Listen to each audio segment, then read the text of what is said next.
Macho Madness is growing, growing, growing, and more seductive than sex. I can't say that. I can say that. I just did. I'm the Intercontinental Champion. I didn't tell you to talk. I didn't tell you to talk, Elizabeth. You know what, Elizabeth? We're gonna have a talk later, and it's gonna be real, real bad. Yeah, it is. And I'm gonna tell you something. I didn't know I was already recording. That was just, never mind. Let's just, Ric Flair, Ricky-Steamboat. Classic trilogy. Classic. Everybody knows they wrestled more than 3 times, but the big three from 1989, sort of like Bret Hart and Diesel, they wrestled more than 3 times, but everyone remembers the 3 big ones. But this one obviously is way more notorious.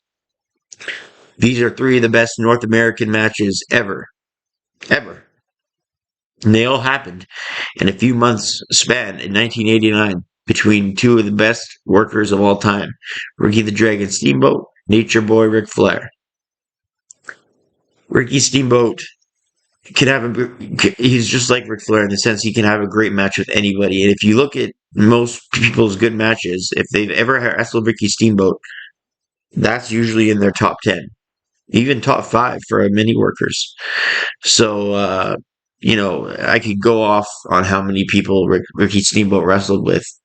But even the most notorious names like Steve Austin and Ric Flair, Macho Man Randy Savage, all had classics with Ricky-Steamboat.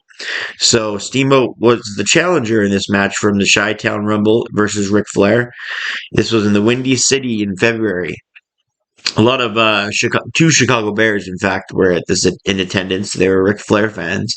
There was some going on. There were some Ric Flair fans in attendance. This match was the quickest of the 3 matches I'm referring to. It was the first. And Ric Flair obviously wanted to take the leg out of Steamboat, but Steamboat wanted to work on Flair's arms, to weaken him up for the crossface chicken wing.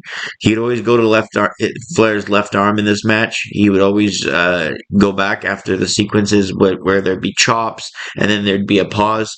Both men really were methodical with how they started the match. They wanted to tie up properly, and when they tied up, Flair would either do something cheap, or Steamboat would get cornered, and then we'd have chopping war.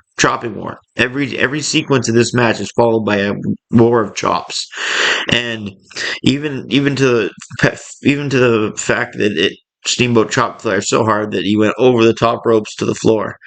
So they weren't just chops in the corner. These were thuds, and it had red all over Flair's chest. It turned completely red.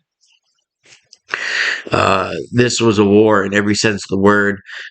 Tons of sequences with ducking under each other, leapfrogs, into the side headlock, takedown into a pinning attempt, back into a side headlock.